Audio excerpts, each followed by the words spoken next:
Unpopular opinion, your passion isn't profitable. Here's the truth behind the sentiment that if you do what you love, the money will follow. No. Here's the thing. You can do what you love, but you got to charge for it.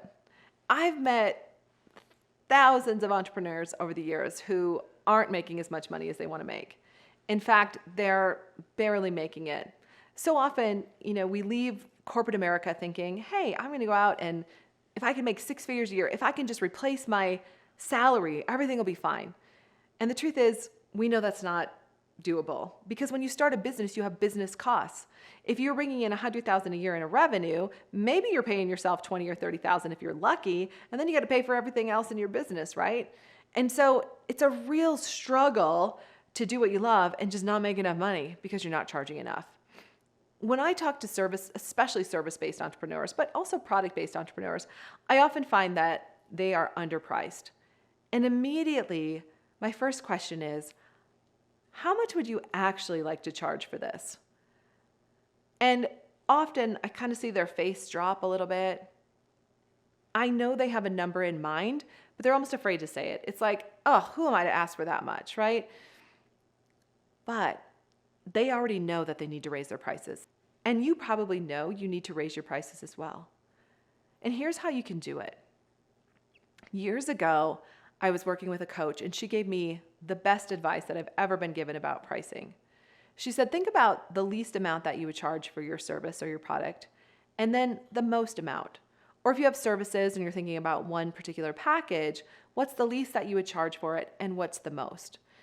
And really stretch yourself with this. Like, what's the least where, you'd probably resent your client a little bit. You probably wouldn't show up on your A game. To the most that you would charge where you would show up like doing pirouettes across the floor because you're so excited to deliver your product or service. It's typically somewhere in the middle, right? It's maybe not quite there yet because I don't know if you're going to feel as confident about selling that yet, but somewhere in the middle, knowing that over time you can work toward this higher number. So you want to find that number between when you find that number and you up-level your prices, you'll see that it's just so much easier to do what you love and have the money follow, right? Do what you're passionate about and have the money follow, but charge right so the money will actually show up.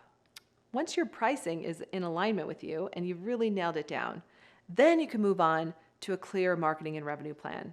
Because the thing is, for most entrepreneurs, especially if you're stuck around $100,000 a year to $250,000, your pricing hasn't been where you needed it to be, so you up-level that. And the next step is to create a really clear revenue plan. What's your revenue? What would you like your revenue to be for the next 12 months? Let's say you're at, 100,000 and you want to be at $500,000 a year. That's approximately $44,000 a month, right? So if you want to be at $44,000 a month, taking the time to actually work that out on paper to figure out how many products or services you need to sell to get there regularly, and then backing into your marketing plan from there can be a powerful way for you to be super clear on what it's going to take to grow your business to that next level, doing what you love and making enough money. Then, once you do both of those things, you're going to have a business that you can actually grow and scale. Because when you don't have the right pricing for your business or you're not charging enough, it's really hard to scale the business because you're just always fighting not having enough money in the company. When you're charging correctly, it's much easier to start to think about who you can hire or other ways that you can market your business.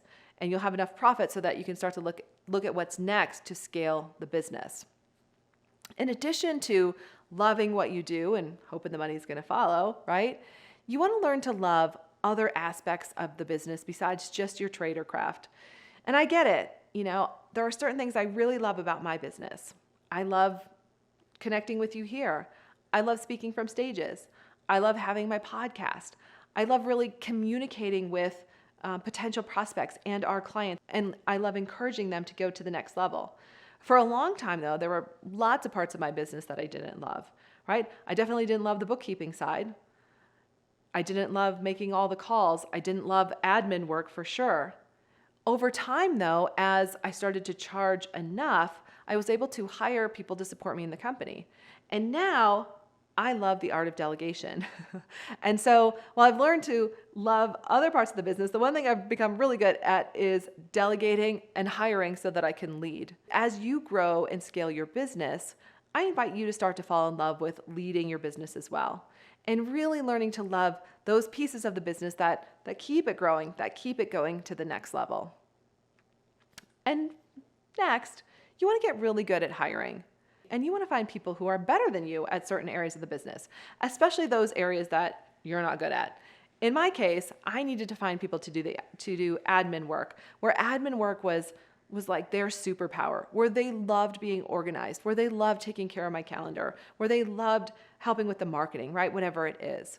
And when I started to really find those people that were incredible hires, my business started to grow, my business started to scale, and then I could choose to really hone in on those areas of genius in my business that I loved doing the most. Again, podcasts, speaking, writing, those key areas, and then delegating the rest.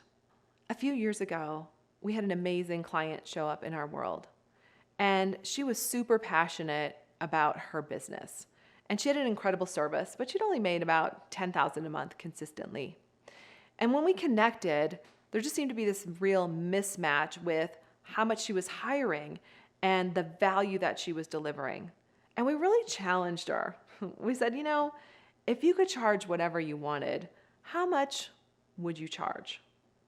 And I remember seeing her face in that moment. She looked so stressed. And I said, tell me, what are you thinking about? What's going on? And she said, well, I know how much I would love to charge, but I just don't think anybody's going to pay it. And what I do, I make such a difference in people's lives that I don't think that it's okay for me to charge that much.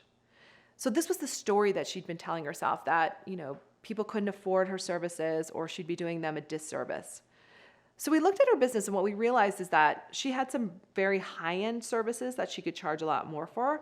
And then there were other products that were, pretty inexpensive that most people could get access to if they wanted. And so I said to her, keep these at this price point. That's fine. It's also a great lead generation for you. But at this price point, your products are very accessible to anyone who wants them. They can listen to her recordings. They could, connect with her courses, and affordable. And then over here on her higher end offerings, I asked her, I said, how much would you really like to charge? Tell me the number. And she said the number out loud. And I said, that's it. That's where you're going. And it was painful for her to up-level her prices to that level. It was scary.